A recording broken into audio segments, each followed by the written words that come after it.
প্রিয় শিক্ষার্থী, আজকে আমরা ভগ্নাংশের ভাগ অঙ্ক করব। শ্রেণী পঞ্চম, পৃষ্ঠা ৬০, ২-এর ৭ নং প্রশ্ন।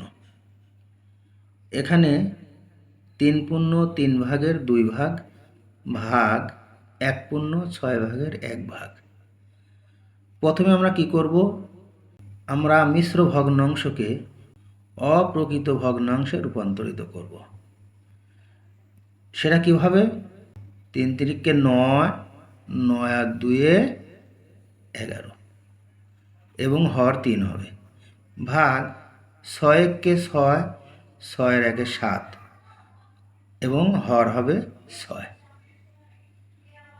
এরপরে লব হবে হর এবং হর হবে লব। যখন আমরা ভাগ চিহ্নকে গুণ চিহ্ন দিব, তখন এই 6 যাবে উপরে এবং 7 আসবে নিচে। সুতরাং 3/11 গুণ 6/7।